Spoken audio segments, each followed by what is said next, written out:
देखिए बेटे, आज का जो नया चैप्टर है इसका नाम है ऑसिलेशन। ऑसिलेशन किसे कहते हैं? ऑसिलेशन फिजिक्स की वो ब्रांच है जिसमें हम लोग किसी भी एक ऑब्जेक्ट के मोशन के बारे में पढ़ते हैं, लेकिन ये मोशन कब होता है? एक फिक्स इंटरवल ऑफ टाइम पे होता है। जैसे घड़ी की सुई हर बार हर 60 सेकंड के बाद क्या होती है? सेकंड की सुई 60 सेकंड के बाद रिपीट होती है, या मिनट की सुई भी हर 60 मिनट के बाद अपनी पोजीशन को रिपीट करती है। हमारी अर्थ अपनी एक्सिस पे रोटेट करती है, तो पर डे एक दिन में 24 घंटे में अपनी अर्थ अपनी पोजीशन को क्या करती है? रिपीट करती है।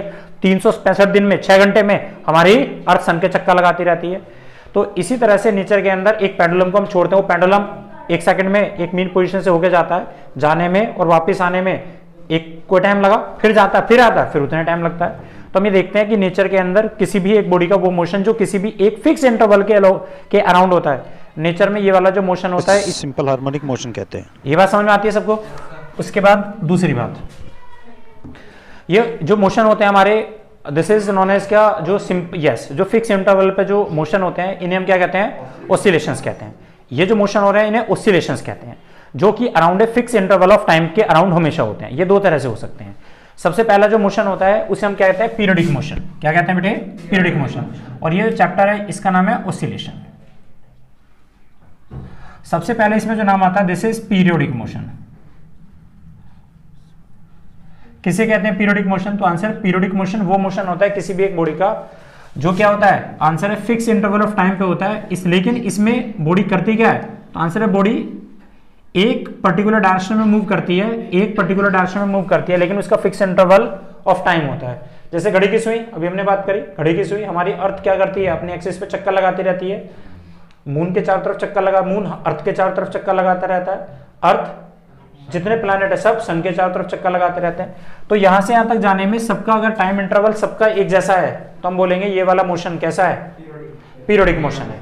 तो इसका मतलब अगर यहां से जो क्लॉक है हमारी, मिनट की सुई या सेकंड की सुई अगर 60 सेकंड के बाद या 1 मिनट के बाद रिपीट कर रही है, तो फिर 1 मिनट का, फिर 1 मिनट के बाद, ये वाला जो मोशन है जिसमें कोई भी बॉडी एक डायरेक्शन में अपने मोशन को अचीव करती है और फिक्स इंटरवल ऑफ टाइम पे अपने मोशन को क्लियर करती है, this motion is known as क्या? Periodic motion. तो it is the motion of an object in which the object is moving in a same direction at a fix interval of time, it repeats its position back, is known as क्या? Periodic motion. Example के लिए clock, yes, अर्थ है अपने axis पर rotate करती है। इसी के बाद इसमें एक दूसरा नाम आता है, दिस इज कॉल्ड क्या? सिंपल हार्मोनिक मोशन, या वाइब्रेटिंग मोशन बोल सकते हो, या ऑस्किलेटरी मोशन बोल सकते हो, कोई भी बोल सकते हो।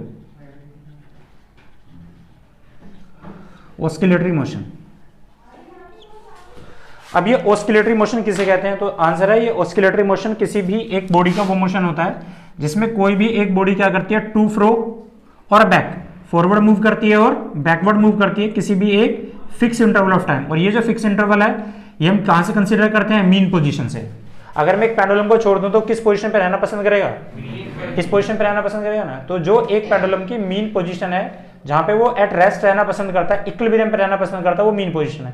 तो इस मीन पोजीशन से अगर हम इस पेंडुलम को छोड़ते हैं, ये यहां से जाता है, ये यहां से गया, वापिस आया और फिर वापिस आता है, तो इसे जाने में जितना टाइम लगेगा हर बार उतना ही टाइम उसको सेम लगेगा। ये ऐसे समझ लो, यहां से अगर मैं छोड़ता हूं पेंडुलम को, गया और वापिस आया, उसने 1 सेकंड का समय लिया, तो अगले मोशन में भी क्या लेगा? 1 सेकंड, फिर 1 सेकंड।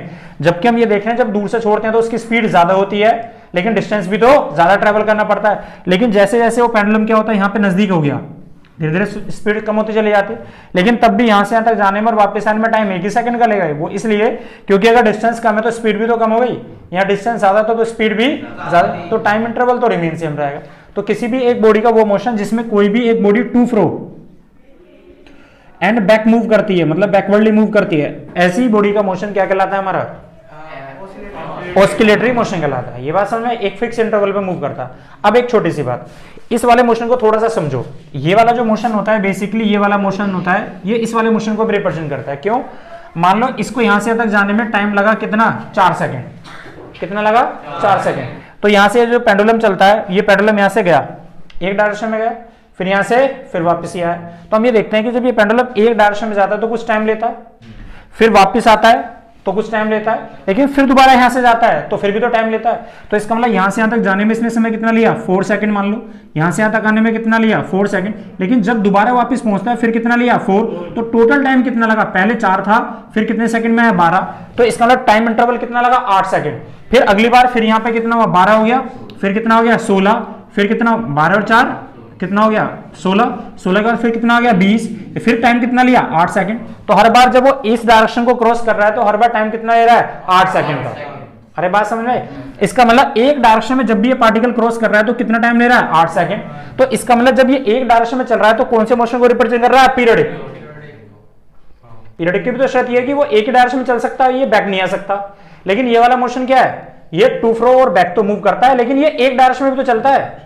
फिर से सोचो, ये पेंडुलम अगर यहां से ऐसे जा रहा है तो वापस भी तो आ रहा है, तो लेकिन ये फिर वैसे भी तो वापस जा रहा है, तो इसका मतलब इस टाइम इंटरवल पर ये बार बार अपनी पोजीशन को रिपीट नहीं कर रहा है इसी डायरेक्शन के अंदर। और जब सेम डायरेक्शन को रिपीट करता है वो वाला मोशन कौन सा होता है, पीरियडिक। और जो आगे भी जाता है और पीछे भी जाता है, टू फ्रो भी होता है और बैक भी होता है, और आगे और पीछे जाने में भी उसका टाइम इंटरवल फिक्स था, वो क्या कहलाता है। तो इसका मतलब जितने भी ऑस्किलेटरी मोशन होते हैं वो सारे के सारे क्या हो सकते हैं, पीरियडिक हो सकते हैं जी। इसका भी और इसका भी हमेशा, अब जरूर नहीं है कि ये बड़ा हो सकता है और ये छोटा हो सकता है, इसका हो सकता है 20 सेकंड का और इसका 10 का। तो हम लेकिन किसकी बात कर रहे हैं, हम बात कर रहे हैं यस फिक्स इंटरवल पे। तो अगर ये यहां से जा रहा है तो इसकी एक डायरेक्शन में फिक्स इंटरवल था, इसकी भी डायरेक्शन कैसी है, फिक्स। जब बेटे वो आगे जाएगा फिर पीछे जाएगा फिर भी तो आगे जाएगा, और जब सेम डायरेक्शन में हर बार जा रहा है वो इस सेम डायरेक्शन को रिपीट कर रहा है, इसका मतलब ये वाला मोशन कौन सा है, पीरियडिक मोशन। ये बात क्लियर है। अब आगे देखिए, ऑन तो है ना। उसके बाद आप आगे देखिए जी, इसमें क्लियर है इतनी बात। तो जितने भी हमारे मस्ट रिमेंबर, ये ध्यान रखना, जितने भी ऑस्किलेटरी मोशन होंगे वो सारे के सारे क्या होंगे, पीरियडिक होंगे ही होंगे पक्का। उसके बाद दूसरे शब्दों में हम ये बोल सकते हैं कि जो वाइब्रेटरी मोशन होते हैं, मैंने इन्हें this is also known as क्या, वाइब्रेटरी मोशन। जैसे कि आपने एग्जांपल के देखा होगा, स्प्रिंग को अगर हम दबाते हैं तो स्प्रिंग क्या होती है, एक फिक्स पोजीशन से क्या करती है, ऊपर नीचे मूव करती है। एक रस्सी, एक रबड़ को पकड़ के हम छोड़ते हैं, रबड़ भी क्या करती है, इस तरह से वाइब्रेट करती है। इस तरह से एक पेंडुलम को छोड़ते हैं, ये पेंडुलम भी to fro and back move करता है। घड़ी में देखा होगा आप लोगों ने, ये सारे मोशन कौन से हैं, वाइब्रेटरी है, ऑस्किलेटरी मोशन है। साथ साथ क्या एग्जिस्ट करते हैं, ऑस्किलेटरी मोशन, दोनों मोशन को एग्जिस्ट करते हैं। अब दूसरे शब्दों में हम ये वाला जो वाइब्रेटरी मोशन है या हमारे जो पीरियडिक मोशन है, इन दोनों मोशन को हम बोलते हैं सिंपल हार्मोनिक मोशन। क्या बोलते हैं, सिंपल हार्मोनिक मोशन। तो अगर मैं आपसे बोलूं simple harmonic motion, this is SHM.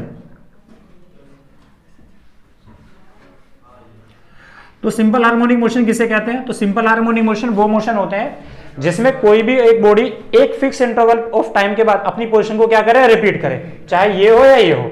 और ऐसे मोशन जो हर फिक्स इंटरवल ऑफ टाइम के बाद अपनी पोजीशन को रिपीट करते हैं, ये वो मोशन होते हैं जिनको हम साइन और कोस की फॉर्म में रिप्रेजेंट कर सकते हैं। तो नेचर में वो मोशन जिसको हम साइन फंक्शन और कोस की फॉर्म में अगर रिप्रेजेंट कर दे, तो नेचर में वो मुझे रिप्रेजेंट कर दिखाता है कि ये वाला जो मोशन है ये फिक्स इंटरवल पे होने वाला मोशन है।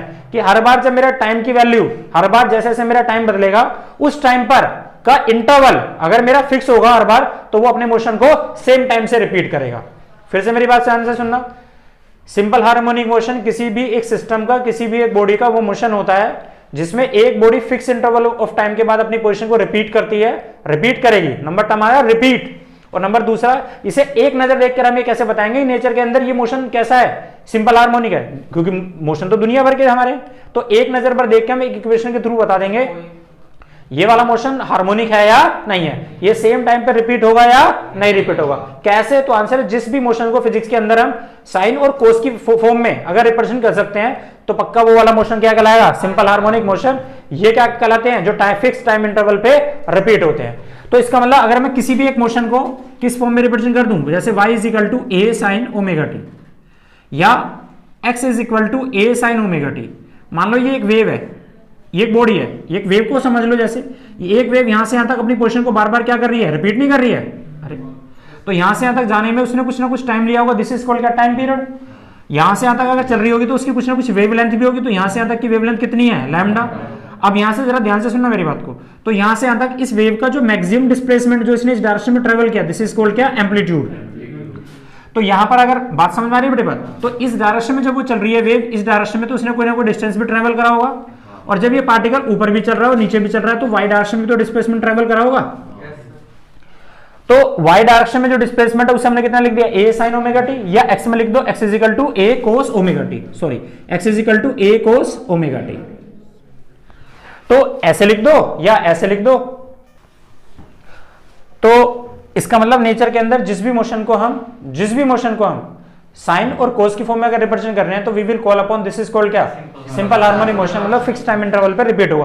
तो एक नजर दे भरत, इसको देखकर हम ये आइडिया लगाते हैं। इसका एक छोटा सा मैं प्रूफ भी दिखा सकता हूं आपको। देखिए जैसे कि मैं आपसे बोलूं ये एक बॉडी सर्कुलर पाथ में मूव कर रही है सपोज टू बी, और ये बॉडी यहां से एक पार्टिकल यहां से चल के गया और यहां पहुंच गया ए टू बी, यहां से यहां तक का ये क्या है, इसका मैक्सिमम डिस्प्लेसमेंट ही तो है। और अभी मैंने आपको बताया एक मैक्सिमम डिस्प्लेसमेंट किसी भी एक पार्टिकल का कितना हो सकता है, यही तो हो सकता है, दिस इज कॉल्ड क्या, एम्पलीट्यूड। इसी तरह से एक पार्टिकल अगर यहां चक्का लगा रहा है तो उसका मैक्सिमम डिस्प्लेसमेंट क्या हो सकता है, रेडियस। तो रेडियस को हमने कितना मान लिया, दिस इज एम्पलीट्यूड। और ये पार्टिकल अगर यहां से यहां चल के गया तो उसने कुछ एंगुलर डिस्प्लेसमेंट भी लिया थीटा, और इस थीटा को हम क्या ले सकते हैं, हमें पता W is equal to angular displacement upon में टाइम होता है। तो मैं थीटा को क्या ले सकता हूं, ओमेगा टी। तो यहां पे हम क्या ले सकते हैं, this is also known as क्या, ओमेगा टी। अगर मैं यहां से एक प्रोजेक्शन ड्रॉ करूं यहां से, तो ये वाला डिस्टेंस कौन सी एक्सिस में है, तो आंसर है ये डिस्टेंस है एक्स एक्सिस में। ये डिस्टेंस किस में है, दिस इज वाई एक्सिस। तो इस छोटे से ट्रायंगल में है ना, ये ट्रायंगल ओ ए भी डाल दिया, इसको ओ डाल दो, इसको नाम डाल दिया एम।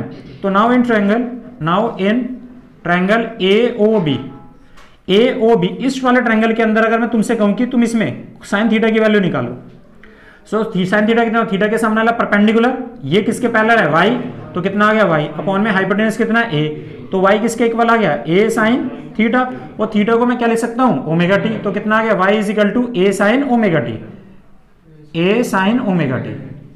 तो ये वाला रिप्रेजेंट हो गया। इस तरह से इसी ट्रायंगल के अंदर अगर मैं कोस थीटा लूं तो कोस थीटा कितना होता है, बेस अपॉन में हाइपोटेनस कितना, दिस इज ए। तो can I write x is equal to a cos theta, और थीटा को क्या ले सकते हैं, कोस ओमेगा टी। तो सिंपल से जरूरत नहीं है, लेकिन पता होना चाहिए कि नेचर के अंदर जो मोशन फिक्स इंटरवल पर रिपीट करेगा, चाहे ऐसे रिपीट करे या ऐसे रिपीट करे, जब भी वो फिक्स इंटरवल पर रिपीट करेगा वो वाले मोशन को एक नजर देखकर हम कैसे बताएंगे, सिंपल हार्मोनिक मोशन की। अगर जिस भी इक्वेशन में साइन और कोस जुड़ गया, एक इक्वेशन में एक साइन या एक कोस, एक ही साइन होना चाहिए या एक कोस हो, अगर उससे ज्यादा साइन कोस बनने लगे तो वो वाला नॉन हार्मोनिक मोशन होगा। अगर मैं तुमसे बोलूं कि यहां पर ये y इज इक्वल टू, एक इक्वेशन दे दी मैंने, a sign omega T plus a2, a1 था a2 साइन ओमेगा टी, तो इसका मतलब ये हार्मोनिक है या नहीं, तो आंसर है नो, ये हार्मोनिक नहीं है। इसका मतलब ये इक्वेशन कैसी हो सकती है, ये ऐसे गया होगा, कोई ऐसे गया होगा, इसका एम्पलीट्यूड कुछ और होगा, इसका एम्पलीट्यूड कुछ और होगा, इसका टाइम कुछ और होगा, इसका टाइम कुछ और होगा। तो नेचर में जो इक्वेशन सिर्फ एक या तो साइन या एक कोस के साथ रिप्रेजेंट होगी वही इक्वेशन सिंपल हार्मोनिक मोशन होगी। और एक से ज्यादा अगर तूने फोरियर यूज कर ली, एक से ज्यादा अगर ये इक्वेशन यूज कर ली साइन कोस, तो वो पक्का नॉन हार्मोनिक मोशन होगी, वो फिक्स इंटरवल पे रिपीट नहीं होगी। This is known as non harmonic motion. ये बात समझ में आई, ये क्या कहलाते हैं, नॉन हार्मोनिक मोशन।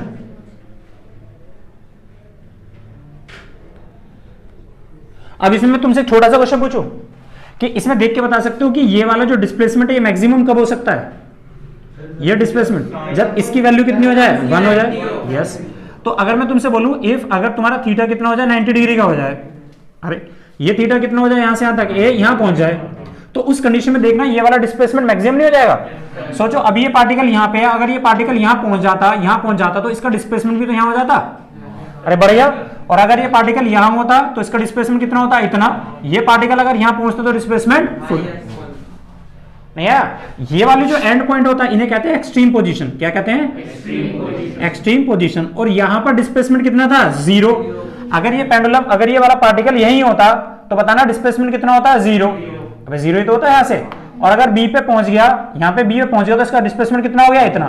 अगर ये वाला पॉइंट यहां होता, यहां, तो इसका डिस्प्लेसमेंट सिर्फ कितना होता, इतना होता। इसका मतलब ये वाला जो पॉइंट है इसे हम क्या बोलेंगे, मीन पोजीशन। क्या बोलेंगे, तो मीन पोजीशन पे डिस्प्लेसमेंट कितना होता है, 0।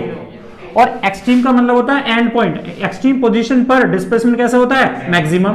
तो याद कर लिया, एक्सट्रीम पोजीशन पर डिस्प्लेसमेंट हमेशा कैसा होगा, मैक्सिमम। और मैक्सिमम होके किसके इक्वल हो जाएगा, इसकी वैल्यू रखो, साइन थीटा की वैल्यू कितनी होगी, 90, साइन 90 की वैल्यू कितनी होती है, 1। तो y किसके इक्वल आ गया, a। तो इसका ना एक्सट्रीम पोजीशन पे y जो हो जाता है मैक्सिमम हो जाता है, और वो किसके इक्वल होगा, एम्पलीट्यूड के। नहीं आया बात समझ में?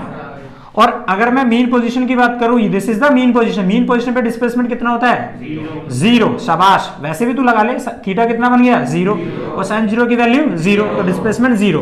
तो इसका मतलब मीन पोजीशन पे y हमेशा कैसा होगा? मिनिमम, और पक्का कितना होगा? जीरो। ये एक नंबर के क्वेश्चन है, नहीं है बात समझ में? उसके बाद आप एक छोटी छोटी सी बात देखो, इसमें हमें क्या निकालना है? एक पार्टिकल है, ये पार्टिकल मूव कर रहा है, ये एक पार्टिकल है, यहां से ये पार्टिकल मूव करके जा रहा है। अब हमें क्या निकालना है? जब मूव कर रहा है तो उसकी कुछ ना कुछ वेलोसिटी भी होगी, उसकी कुछ ना कुछ एक्सेलरेशन भी होगी।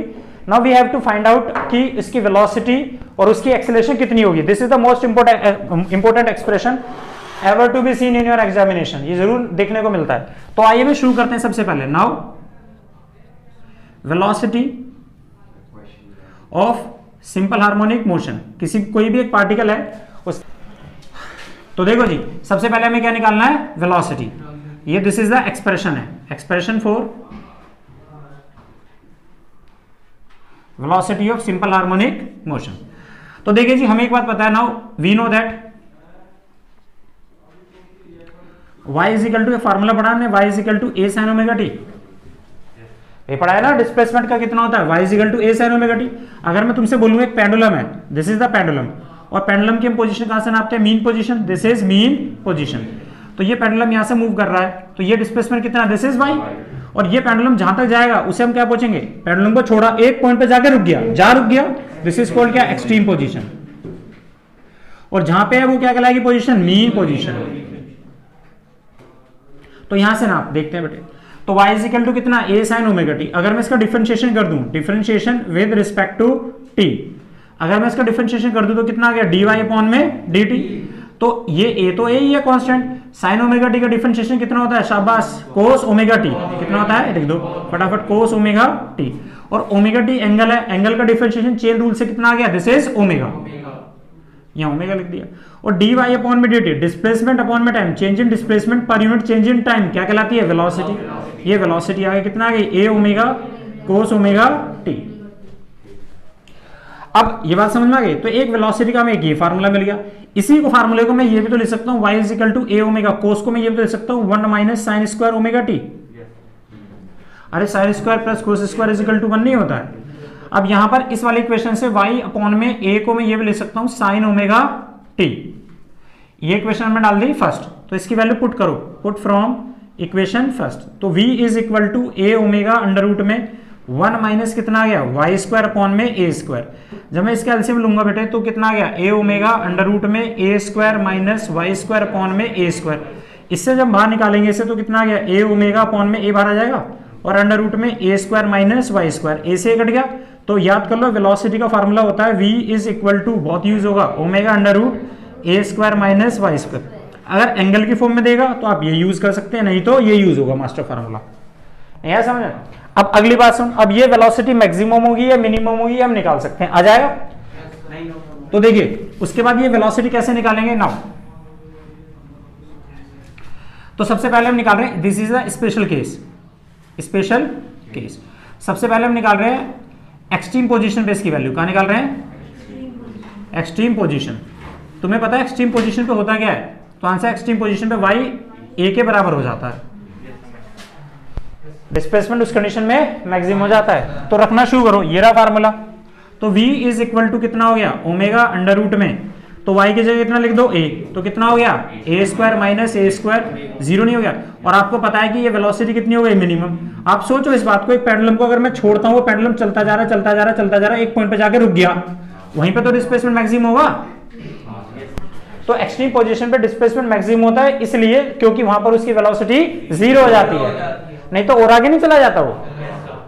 तो हमेशा ध्यान रखना, एक्सट्रीम पोजीशन पे जो वेलोसिटी होती है वो हमेशा मिनिमम होगी, जीरो होगी और मिनिमम होगी, एक नंबर में। नंबर दूसरा देखो, इसी तरह से नंबर फर्स्ट पार्ट था, दूसरा पार्ट देखो। अगर मैं तुमसे बोलता हूं मीन पोजीशन पे, मीन, तो मीन पोजीशन पे तुम्हें पता है डिस्प्लेसमेंट हमेशा कितना होता है? जीरो। और पेंडुलम को छोड़ दिया, पेंडुलम यहीं पे लटका हुआ है, यहीं रुका हुआ है, तो बताइए कितना डिस्प्लेसमेंट है इसका? Zero.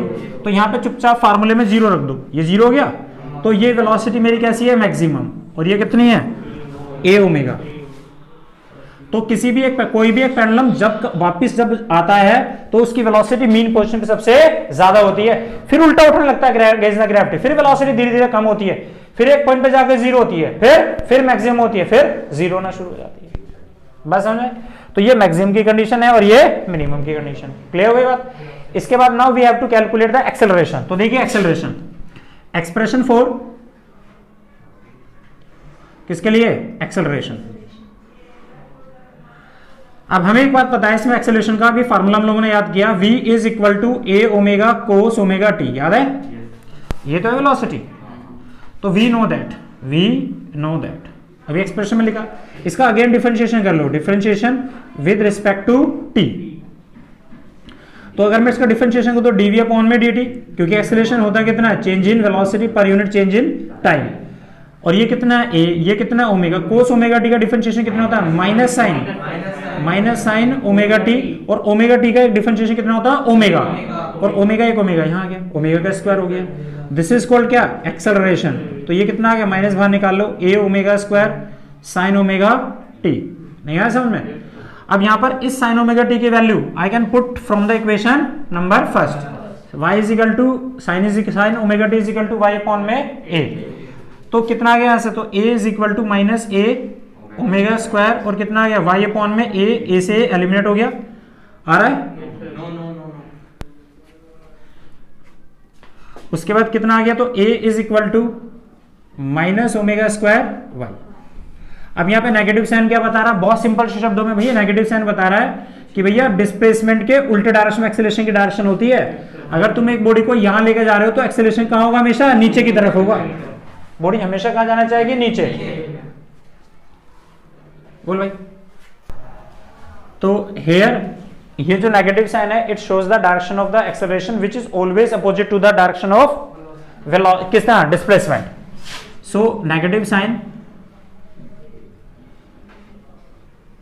the direction of acceleration is opposite to displacement। याद रखना है एक नंबर में, तो सिर्फ ये डायरेक्शन बताता और कोई काम नहीं होता। फॉर मैग्नीट्यूड हम ये भी लिख सकते हैं ओमेगा स्क्वायर वाई, ये इसका मैग्नीट्यूड होता है। अब उसके बाद इसमें इसकी स्पेशल केस देखो, स्पेशल केस। अगर मैं यहाँ पे स्पेशल केस निकालूं, सबसे पहले निकालना इसकी एक्सट्रीम पोजीशन पे एक्सेलरेशन कितनी होगी? Extreme position. अगर एक्सट्रीम पोजीशन की बात करूं तो एक्सट्रीम पोजीशन पे तो y a के बराबर हो जाता है। अरे पढ़ा तो है अभी। और अगर वो एक्सट्रीम पोजीशन पे दोनों बराबर हो जाते हैं तो a मैक्सिमम नहीं हो जाएगा, और मैक्सिमम कितना हो गया? Minus omega square y। और अगर मीन पोजीशन की बात करूं, मीन पोजीशन बोलना, मीन पोजीशन पे डिस्प्लेसमेंट कितना होता है? जीरो। तो y जीरो हो गया तो एक्सेलरेशन कितनी हो गई? जीरो। तो एक बात याद रख लेना, मीन पोजीशन पे वेलोसिटी मैक्सिमम होती है, एक्सेलरेशन जीरो। और एक्सट्रीम पोजीशन पे क्या? वेलोसिटी जीरो होती है, एक्सेलरेशन मैक्सिमम होती है। ये बात बिल्कुल याद रखनी है आप लोगों को। उसके बाद एक छोटा सा रिलेशन देखिए, relation between amplitude and acceleration. Amplitude and acceleration. अब सुन, इसमें एम्पलीट्यूड एंड एक्सेलरेशन में यहां पे नंबर फर्स्ट अभी हम लोगों ने पढ़ा, सो वी नो दैट।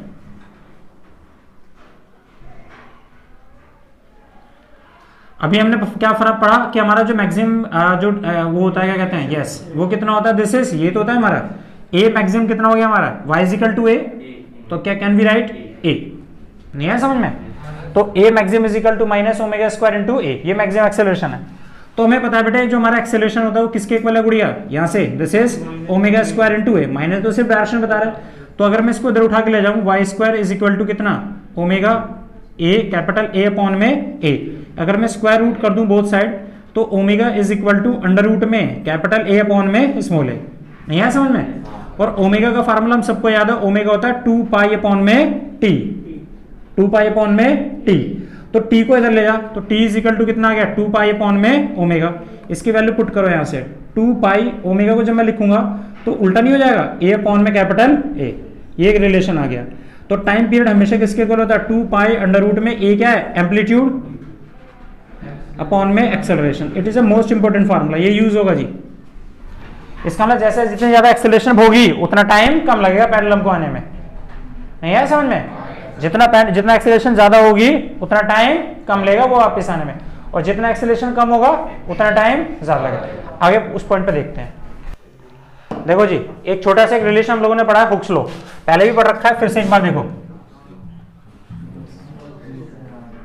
एक बात छोटी सी मुझे बताओ, अगर ये एक पेंडुलम है, सोचो जरा, ये पेंडुलम को मैं यहां से छोड़ता हूं, ये बात समझ आती है? ओके। अगर मैं इस पेंडुलम को यहां से छोड़ता हूं, ये पेंडुलम यहां से to fro and back move करता है, इसका मतलब ये पेंडुलम अगर यहां से यहां जा रहा होगा तो इस पेंडुलम को मूव कराने में एक फोर्स भी तो काम कर रही होगी, ये तो जितनी ज्यादा फोर्स लगेगी उतना पार्टिकल क्या करेगा, ये डिस्प्लेस ज्यादा करेगा। फिर से ये एक स्प्रिंग है, this is suppose to be a spring, यहां से स्प्रिंग को मैं पकड़ के अगर छोड़ूंगा यहां से, तो जितना स्प्रिंग को मैं पकड़ के खींचूंगा, जितना ज्यादा फोर्स लगाऊंगा उतना तो स्प्रिंग में डिस्प्लेसमेंट ज्यादा होगा, और मैं जितना ज्यादा इस पे फोर्स लगाऊंगा, जितना ज्यादा डिस्प्लेस करेगा, छोड़ूंगा तो उतनी ज्यादा तो रिस्टोरिंग फोर्स लगेगी वापस आने में। अरे तो यहां से अगर मैं स्प्रिंग को छोड़ता हूं तो स्प्रिंग यहां जाकर रुक जाती है, तो ये मैं बोलूंगा ये स्प्रिंग की क्या है, मीन पोजीशन है, और मैं इसको यहां से डिस्प्लेस करता हूं और मैंने फोर्स लगाई F, तो मैं जितनी ज्यादा फोर्स लगाऊंगा उतना ज्यादा डिस्प्लेसमेंट होगा। अरे और मैं यहां से जब छोड़ूंगा तो उतना ही फोर्स लगा के वापस स्प्रिंग वापस भी तो आएगी, तो ये बॉडी क्या करेगी, यहां से वापस आएगी, ऐसा दबेगी जाके, फिर वापस आएगी, जाएगी वापस आएगी, इस तरह से मूव करेगी। लेकिन ये पक्का है कि जितनी ज्यादा मैं फोर्स लगाऊंगा उतना ज्यादा इसमें डिस्प्लेसमेंट होगा। दूसरा, इसी स्प्रिंग को अगर मैं यहां से उठा के ऐसा दबा दूं, तो मैं जितना ज्यादा इसको दबाता चला जाऊंगा उतना इसका डिस्प्लेसमेंट क्या होगा, ज्यादा चेंज होगा, और जितना डिस्प्लेसमेंट ज्यादा चेंज होगा उतनी वो मीन पोजीशन को शूट करके आगे भी तो बढ़ेगी, ये रुकेगी नहीं यहां पर, इनर्शिया उतना और आगे बढ़ेगी। एग्जैक्टली एक पेंडुलम को मैं यहां से उठा के लेके जाता हूं, तो मैंने इसे उठाने में कोई फोर्स लगाई तो उसने उतना ज्यादा डिस्प्लेसमेंट ट्रेवल करा ना, लेकिन यहां से जब मैं छोड़ता हूं तो वो पेंडुलम उतना ज्यादा डिस्प्लेसमेंट ट्रेवल करके यहां जाएगा और फिर आगे भी उतना डिस्प्लेस करेगा। इसका मतलब ये हुआ कि एक पेंडुलम, एक पार्टिकल, एक बॉडी जो सिंपल हार्मोनिक मोशन कर रहा है, उस पर हम जितना ज्यादा फोर्स लगाएंगे उतना ज्यादा क्या करेगा, वो डिस्प्लेस करेगा।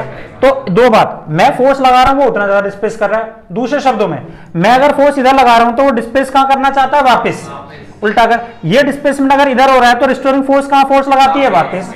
तो वापस आने के लिए रिस्टोरिंग फोर्स इधर फोर्स लगा रही है और मैं उसे इधर डिस्प्लेस में कर रहा हूं, तो मैं इसे जितना ज्यादा डिस्प्लेस करूंगा उतना रिस्टोरिंग फोर्स ज्यादा बनेगी इसे वापस लाने के लिए। नहीं आया समझ बेटे बात? भाई मैं जितना ज्यादा डिस्प्लेस करूंगा उतनी तो ज्यादा फोर्स लगाएगी वापस आने के लिए, या मैं जितना इसे लगाऊंगा उतना आगे जाएगी। तो हम किसकी बात कर रहे हैं, इस मटेरियल की प्रॉपर्टी की, इस नेचर की।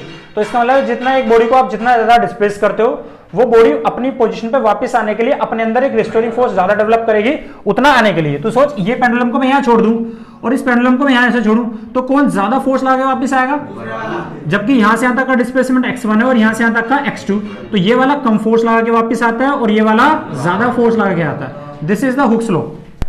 समझाइए बेटे बात? तो यस बिल्कुल होगी, वो हम निकाल लेंगे। तो इसका मतलब ये हुआ, अगर मैं छोटे शब्दों में बोलूं, कि जो रिस्टोरिंग फोर्स होती है, restoring force, this is F। ये जो रिस्टोरिंग फोर्स है F, ये डायरेक्टली प्रोपोर्शनल किसकी होती है, डिस्प्लेसमेंट के। जितना ज्यादा डिस्प्लेसमेंट होगा उतना ही क्या करेगा, उल्टी फोर्स ज्यादा लगाएगा वापस आने के लिए। और इस प्रोपोर्शन को हटा के हम एक कांस्टेंट लगाते हैं, दिस इज K, और एक माइनस साइन लगा दिया। माइनस क्यों लगाया, क्योंकि ये फोर्स को लगा रहा है, रिस्टोरिंग लगा रहा है, हमारी फोर्स को उल्टी डायरेक्शन में लगा रहे हैं ना बेटे। और this K is known as क्या, स्प्रिंग कांस्टेंट। ये डिपेंड करता है मटेरियल कैसा था, जितना मटेरियल हार्ड होगा उतना अपोजिशन ज्यादा करेगा, और जितना सॉफ्ट होगा वो अपोजिशन कम करेगा भाई। ओके, अब आगे देखो, ये बात याद होगी ना फार्मूला। अब एक रिलेशन निकाल रहे हैं, relation between small m and k. Small m को हम क्या बोलते हैं, दिस इज नोन एज क्या, इनर्शिया। क्या कहते हैं, इनर्शियल फैक्टर। इनर्शियल फैक्टर बोल दो या इनर्शिया बोल दो, मास इनर्शिया। और के क्या है, स्प्रिंग कांस्टेंट, स्प्रिंग फैक्टर बोल सकते हो। एक बात बताओ, ये स्प्रिंग है मेरे पास, इस स्प्रिंग को बेटे मुझे खींचने के लिए कुछ फोर्स लगानी पड़ेगी। मैंने फोर्स कितनी लगाई, F, तो उसने कुछ ना कुछ यहां से यहां तक का डिस्प्लेसमेंट तो किया होगा भाई, यहां से यहां तक डिस्प्लेस हो गया, ये सीधी सी बात है। तो उसने डिस्प्लेसमेंट कितना करा, सपोज टू बी y कर लिया, तो ये उल्टी डायरेक्शन में जाने के लिए फोर्स कितना लगाएगा, दिस इज माइनस है। डिस्प्लेसमेंट कितना ट्रैवल करेगा, F ही ट्रैवल करेगा। अरे ये तो होगा। तो एक बात बताओ कि now the force applied, now the force applied, अगर मैं इस पे स्प्रिंग पे फोर्स लगाता हूं तो फोर्स क्या क्रिएट करता है, एक्सेलरेशन, दिस इज ए। और एक्सेलरेशन का फॉर्मूला कितना होता है वो हम सबको पता है, a is equal to omega square into y, एक माइनस का लगा देते हैं, तो मैं यहां पे क्या ले सकता हूं minus m omega square into y. अरे अभी तो निकाला था एक्सेलरेशन, तो कितना हो गया ओमेगा स्क्वायर इंटू वाई, जो कि एक स्प्रिंग ऐसे चलती है तो उसमें एम्पलीट्यूड होता नहीं है, इसलिए वाई क्या है, जहां तक एक्सट्रीम पोजीशन तक खींचूंगा वही क्या होगा, इसका मैक्सिमम डिस्प्लेसमेंट होगा। Equation first, then according to Hooke's law, अरे हुक्स लॉ क्या कहता है, F इजिकल टू कितना होता है minus k Y. Equation second, तो फ्रॉम फर्स्ट एंड सेकंड आ रहा है, from equation first and second दोनों को बराबर रखो, तो के वाई इज इक्वल टू कितना आ गया, एम ओमेगा स्क्वायर वाई नहीं आ गया, माइनस से माइनस कट गया, वाई से वाई गया। अब देखो कितना बढ़िया रिलेशन निकल के आ गया। तो के का फार्मूला हमेशा याद रखना एम ओमेगा स्क्वायर, ये बहुत यूज होने वाला फार्मूला है जी, नहीं है समझ में। इसका मतलब एक बॉडी का जितना एम बढ़ेगा, मास बढ़ेगा, उतना उसका इनर्शिया भी बढ़ेगा, नहीं है समझ में।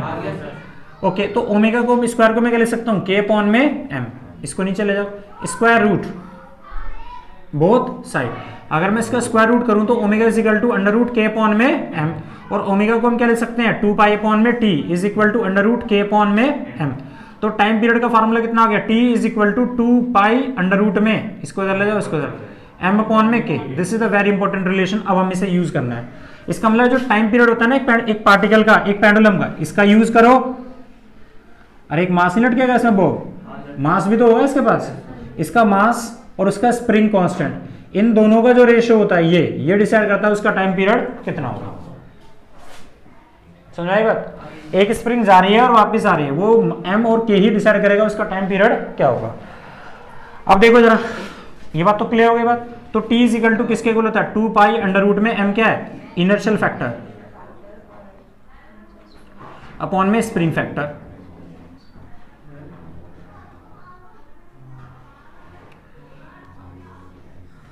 अब एक छोटा सा इसमें एक रिलेशन और देखो, ये क्लियर है सबको। उसके बाद आता है सिंपल पेंडुलम, क्या नाम आता है, सिंपल पेंडुलम। देखिए सिंपल पेंडुलम क्या है, उसका मास फिक्स होता है। तो देखिए सिंपल पेंडुलम किसे कहते हैं, पेंडुलम किसे कहते हैं, जब हम किसी भी एक वेटलेस बॉब को, बॉब एक पार्टिकल बॉब, जब हम किसी एक वेटलेस एक बॉडी को, एक बॉब को जब हम कनेक्ट कर देते हैं किसके साथ, एक वेटलेस स्ट्रिंग के साथ, और वो बॉडी क्या करती है, टू फ्रो एंड बैक क्या करती है, फिक्स इंटरवल पे मूव करती चली जाती है, we will call upon this is known as क्या, सिंपल पेंडुलम। बात समझ में आई।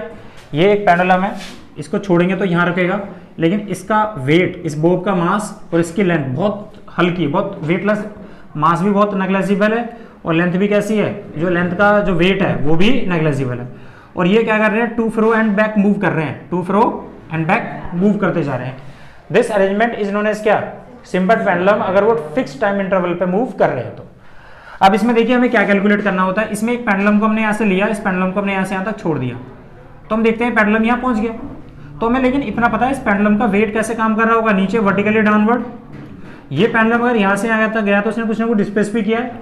अब ये पेंडुलम अपनी मीन पोजीशन से यहाँ गया तो उसने कोई ना कोई डिस्प्लेसमेंट भी ट्रैवल करा, और वो डिस्प्लेसमेंट कितना, this is suppose to be y, कितना है वाई, ये तो डिस्प्लेसमेंट है इसका। लेकिन हमें एक बात पता है कि यार इस वेट के हम, ये अगर पेंडुलम यहां से आ गया तो पक्का इसे ले जाने के लिए कोई ना कोई फोर्स भी तो लगी होगी, कोई ना कोई फोर्स तो पक्का लगी होगी, इस डायरेक्शन में कोई ना कोई फोर्स लगी है यहाँ पे।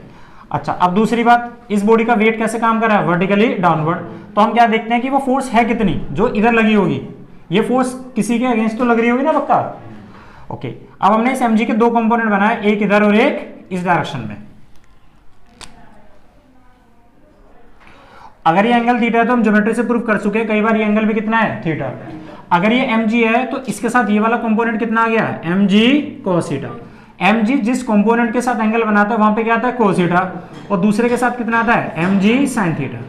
एक बात बताओ, जब ये पार्टिकल एक्सट्रीम पोजीशन पे रखा हुआ है तो एक्सट्रीम पोजीशन पे ये वाली फोर्स ज्यादा होगी या mg sin थीटा ज्यादा होगी, तो आंसर है दोनों बराबर होंगी। ये तो एक एक्सट्रीम पोजीशन पे रुका हुआ है ना पेंडुलम, अरे पेंडुलम को छोड़ा, पेंडुलम एक पॉइंट पे जाकर रुक गया, तो उस कंडीशन में नीचे लगने वाली जो मीन पोजीशन की तरफ फोर्स होगी वो कितनी है, mg sin थीटा। ऊपर लगने वाली फोर्स कितनी है, F। कौन सी ज्यादा है, दोनों ही तो बराबर है, नहीं है समझ में। एक पेंडुलम को आपने छोड़ा, वो पेंडुलम एक्सट्रीम पोजीशन पे गया, वहां जाके रुक गया, तो उस पेंडुलम पे मैक्सिमम फोर्स कितनी लगी? एफ। मीन पोजीशन की तरफ कितनी फोर्स लगी? F sine theta. कौन बड़ी है? दोनों ही तो बराबर है उस पोजीशन पे। अब देख भाई, यहां पर ये बात समझ में आती है। अब यहां पर ये दोनों बराबर हो गए, तो नाउ एफ किसके इक्वल हो गया? F is equal to m g sine theta. ये बात समझ में आई। और हमने मान लिया जो थीटा एंगल है इज वेरी वेरी स्मॉल। कैसा है? Very very small. लेकिन तुझे एक बात पता है, जितना मेरा थीटा बढ़ेगा उतनी मेरी फोर्स बढ़ेगी। तो ये कितना ऊंचा जाएगा ये डिसाइड करता है ये कितना है, और इसे कंट्रोल कौन करता है? M g sine theta.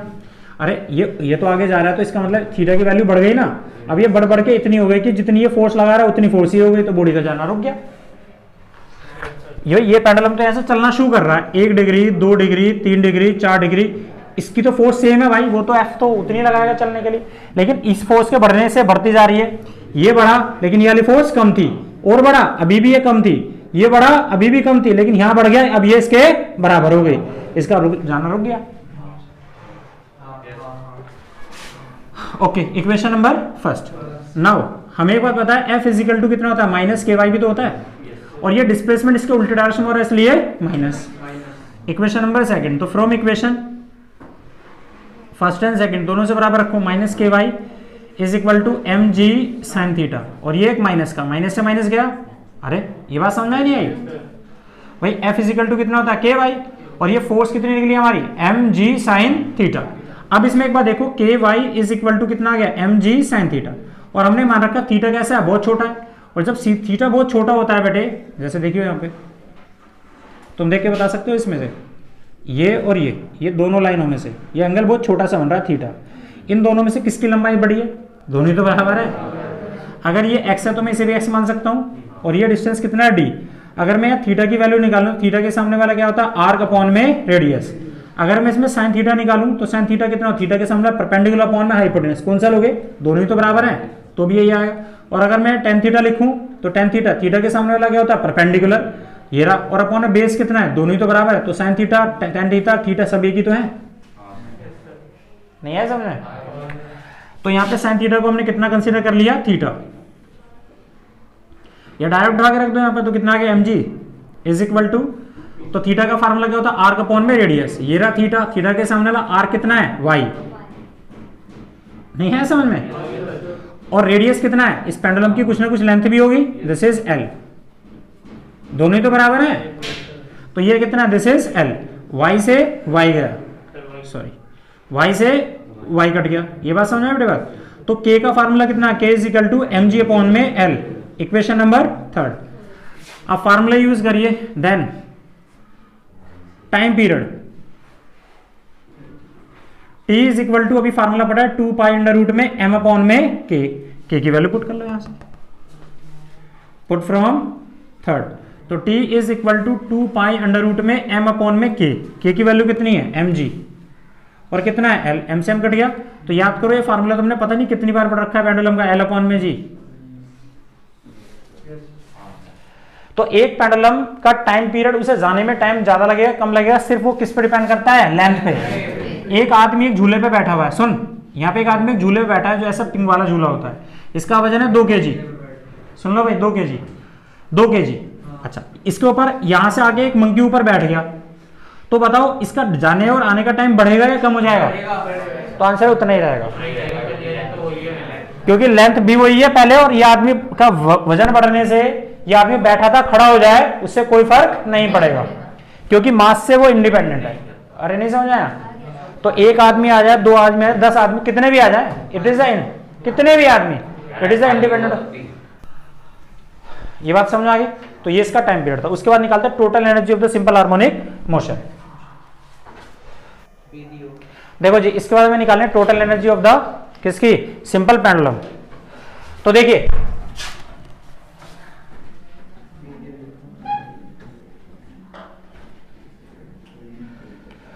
Simple harmonic motion या कोई भी हो, एसएचएम, देखो जी क्या होती है, एक पेंडुलम को हमने यहां से छोड़ा, सपोज टू बी ये पेंडुलम यहां से चलता है, अगर ये पार्टिकल यहां से चल रहा है तो कुछ ना कुछ डिस्प्लेसमेंट भी लेके जाएगा बेटे यहां से यहां तक, तो यहां से यहां तक का डिस्प्लेसमेंट है सपोज टू बी dy, तो ये पार्टिकल अगर यहाँ से यहाँ चल रहा है तो कुछ ना कुछ इस पर फोर्स भी लगेगी, कुछ ना कुछ डिस्प्लेस भी करेगा, और ये पार्टिकल इस पॉइंट से जितना दूर होगा इसके पास कौन सी एनर्जी आएगी, पोटेंशियल एनर्जी। तो इस पार्टिकल पर जितनी एनर्जी खर्च की जाएगी वो यहाँ से इस पॉइंट तक, इस पॉइंट तक, इस पॉइंट तक ले जाने में किस में कन्वर्ट हो जाएगी, उसकी पोटेंशियल एनर्जी में। तो बेसिकली किसी भी एक पेंडुलम के पास दो तरह की एनर्जी होती है। एक एनर्जी होती है जो due to the position change होने की वजह से होती है, उसे हम क्या कहते हैं, पोटेंशियल एनर्जी। और ड्यू टू द मोशन होती है, जब बॉडी यहाँ जाएगी वहां जाएगी तो काइनेटिक। तो किसी भी एक पेंडुलम के पास दो तरह की एनर्जी होती है, काइनेटिक और पोटेंशियल। तो दोनों को निकालेंगे करके और दोनों को जोड़ देंगे। तो सबसे पहली बात हम क्या निकालने जा रहे हैं इसकी, यस, पोटेंशियल एनर्जी। तो ये पेंडुलम यहां से ऐसा चल के जाता है। तो देयर आर, लिख लो,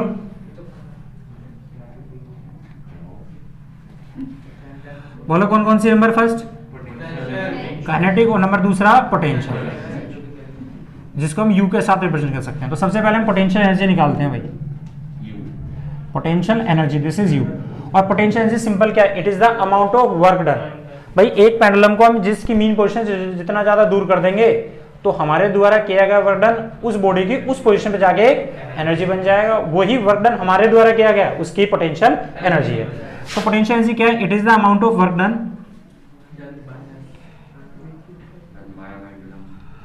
amount of work done on pendulum, on the body लिख दो, on the body, to separate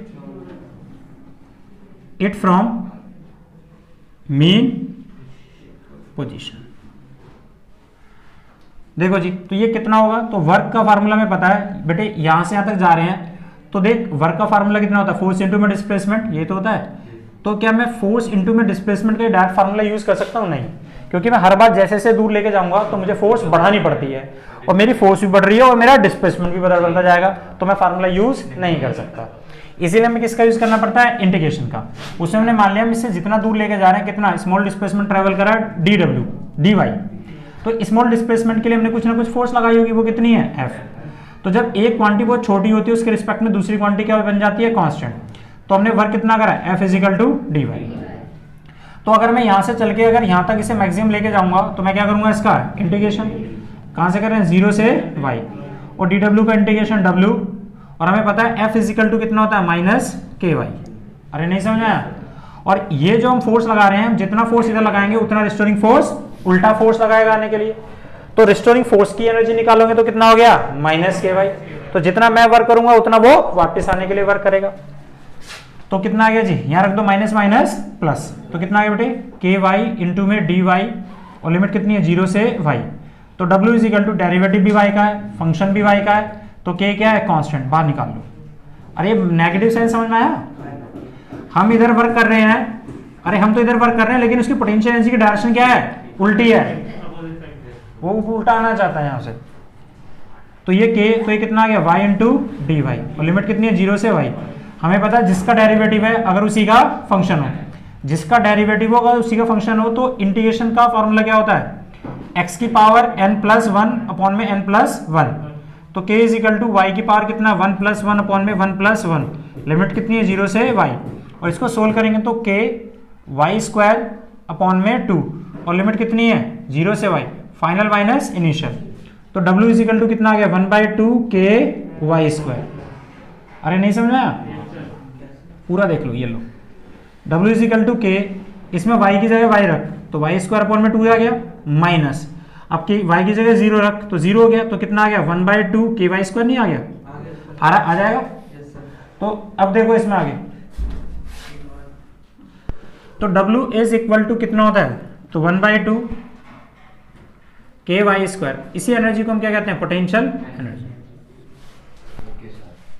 तो किसी भी पेंडुलम के पास इतनी एनर्जी होती है जब वो मूव करता है, हम इसे इतनी देंगे, ये उल्टी आने के लेगा तो माइनस लगा सकते हैं आप लोग। उसके बाद ये काइनेटिक एनर्जी नंबर दूसरा,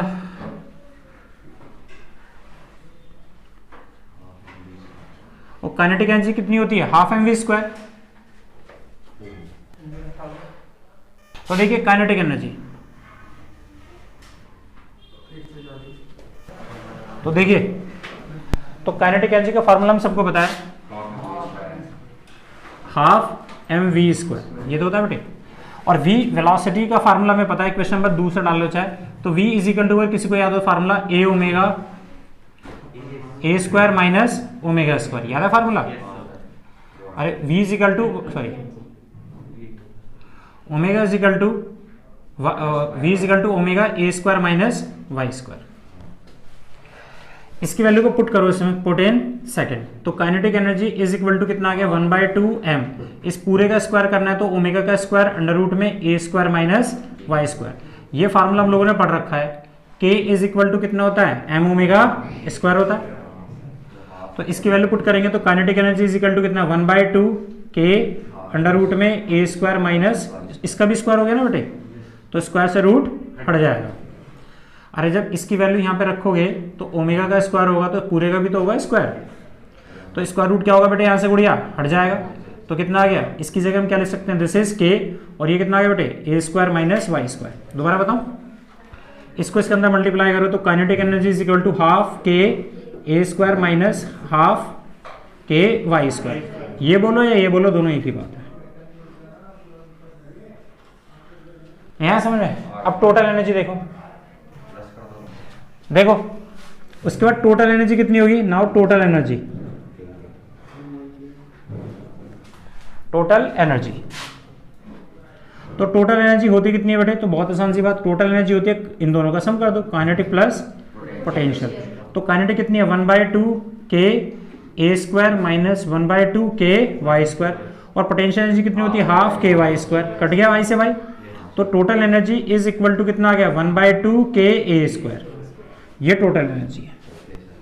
तो टोटल एनर्जी किस पर डिपेंड करती है, सिर्फ एम्पलीट्यूड पे, जितना एम्पलीट्यूड ज्यादा होगा तो टोटल एनर्जी ज्यादा होगी। इसके बाद इसमें एक चीज और देखो, ये क्लियर है, इसका ग्राफ देखना, ग्राफ।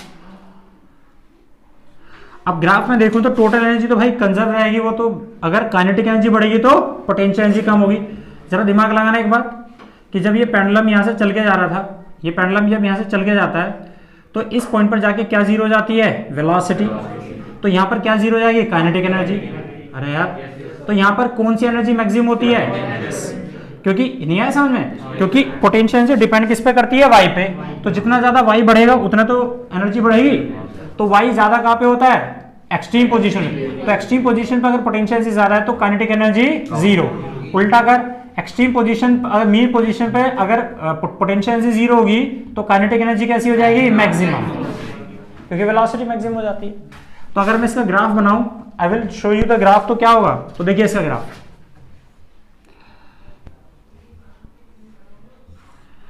ये क्या है, मीन पोजीशन, क्या बेटे, मीन पोजीशन, और यहां से इसको देखते जाए, और ये क्या हमारी, this is a extreme position. तो यहां पर गौर करके देखो, यहां पर एक्सट्रीम पोजीशन पर कौन सी एनर्जी होती है, तो आंसर है पोटेंशियल। तो पोटेंशियल एनर्जी मैक्सिमम है, लेकिन पोटेंशियल एनर्जी जैसे जैसे अंदर नीचे की तरफ मीन पोजीशन की तरफ आएगी क्या होगी, कम होती चली जाएगी, और यहां पर कैसी हो जाएगी, फिर मैक्सिमम। नहीं है समझ में? अब देखो जरा यहां पर मीन पोजीशन पर कौन सी एनर्जी ज्यादा होती है, काइनेटिक, लेकिन एक्सटेंशन और एक्सट्रीम पोजीशन पर ये जीरो। तो ये वाली एनर्जी कौन सी है, काइनेटिक, ये कौन सी है, पोटेंशियल, ये कौन सी है, काइनेटिक, लेकिन टोटल एनर्जी तो पहले भी सब जगह उतनी थी, अभी भी उतनी है, बस फर्क क्या हो रहा है, आंसर है फर्क ये हो रहा है कि एक पॉइंट पर अगर काइनेटिक एनर्जी मैक्सिमम होती है तो पोटेंशियल एनर्जी उसी पॉइंट पर कितनी हो जाती है, जीरो। अरे यार, अगर मीन पोजीशन, ये तो था यहां से यहां तक का, ये रही मीन पोजीशन, तो ये क्या हमारी टोटल एनर्जी है, दिस इज टोटल एनर्जी। तो ये जो टोटल एनर्जी है, ये इस पॉइंट पर अगर हम जाते हैं यहां पर, ये क्या कहलाएगी हमारी, इसका मतलब यहां से ऊपर की तरफ मीन पोजीशन थी ना बेटे, this is the mean position, और ये क्या हमारी एक्सट्रीम पोजीशन। तो मीन पोजीशन पर जो टोटल एनर्जी किसकी वजह से होती है, काइनेटिक एनर्जी की वजह से, उस पॉइंट पर पोटेंशियल एनर्जी कितनी होती है, जीरो। तो ये टोटल एनर्जी रिमेन सेम रहेगी हर पॉइंट पर।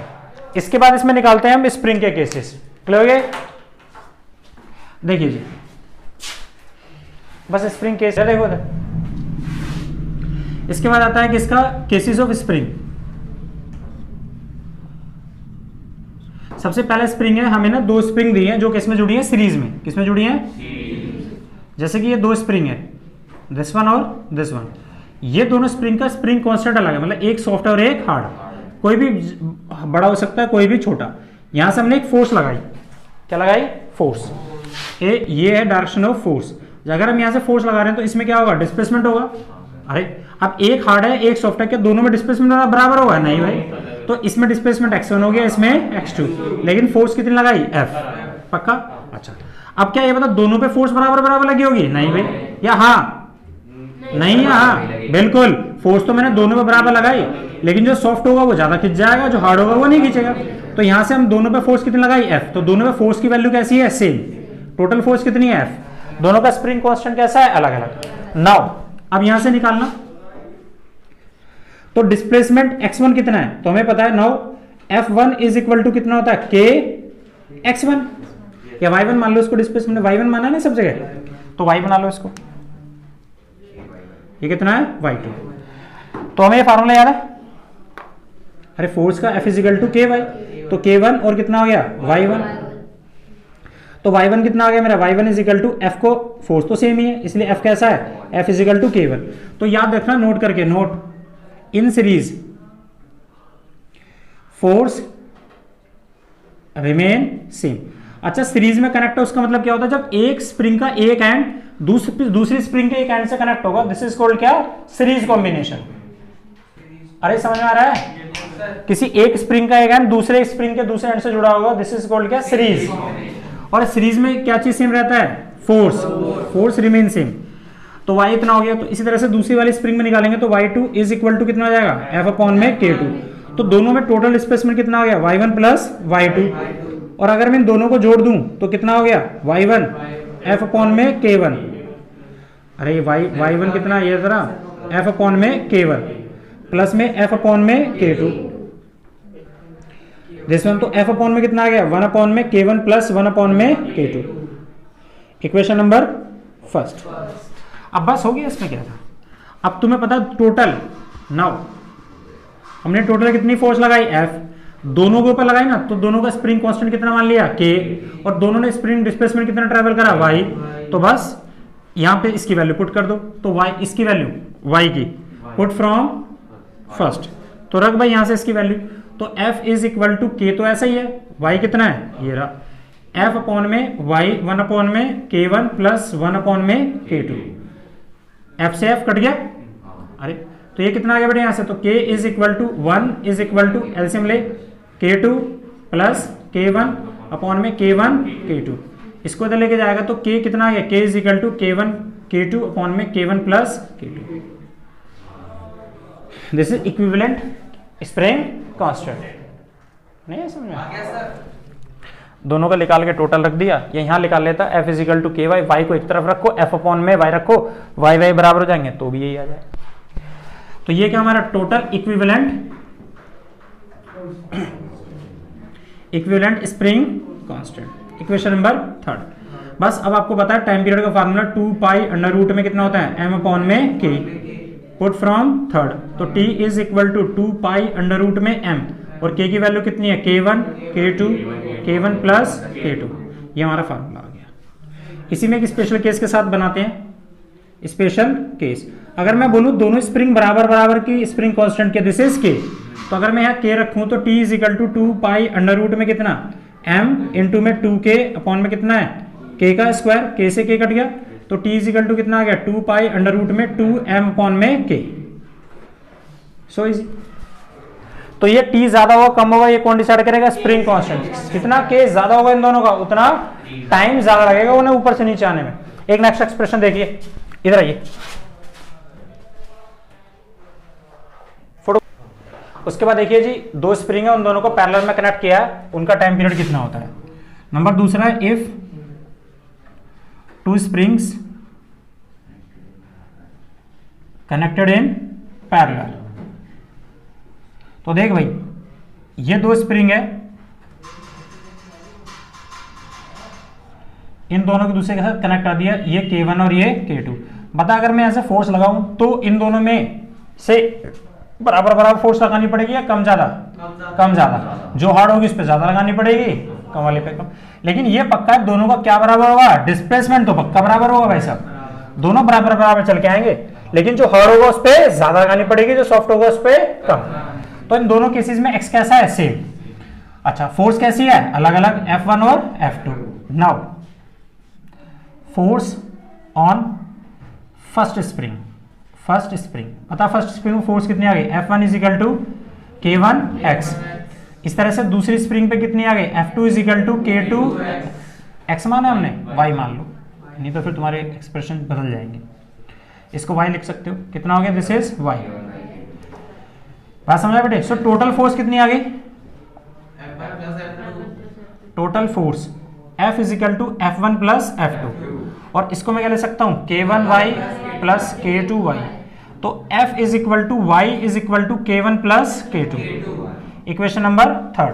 बस ना हमें एक चीज पता है पहले से, क्या पता है, F is equal to KY होता है, इक्वेशन 4। तो फ्रॉम इक्वेशन आ जाएगा, फ्रॉम इक्वेशन 3 एंड 4 दोनों को अगर मैं बराबर रखूं तो KY is equal to y K1 plus K2, y से y गया तो K कितना आ गया, K बस याद करो पैरेलल के अंदर स्प्रिंग कांस्टेंट दोनों जुड़ जाते हैं, जबकि सीरीज में प्रोडक्ट अपॉन में सम होते हैं। अब बस अब निकाल लो नाउ टाइम पीरियड कितना लगेगा, तो t is equal to 2 pi under root में m अपॉन में k की वैल्यू पुट करो इक्वेशन नंबर 5 से, पुट फ्रॉम 5, तो t is equal to 2 pi under root में m अपॉन में K1 प्लस K2। क्या बात है भाई साहब, K1 plus K2 for special case. आप सबको पता है K1 is equal to K2, कितना मान लिया k, रखे यहाँ पे, t is equal to 2 pi under root में m अपॉन में 2k। आगे ये किसमें है, पैरेलल। ये आपका सीरीज का फार्मूला क्या आया था, 2 पाई अंडर रूट में 2m अपॉन में k। तो स्प्रिंग कांस्टेंट पे ज्यादा इफेक्ट कौन डालता है, ये जितना और डबल कर देगा तो टाइम पीरियड उतना हाफ कर देगा। ये फास्ट है और ये स्लो है, ऑसिलेशन। ठीक है बेटे, चैप्टर आप लोगों का ओवर हो गया है, तो मिलेंगे नेक्स्ट चैप्टर से। Thank you very much.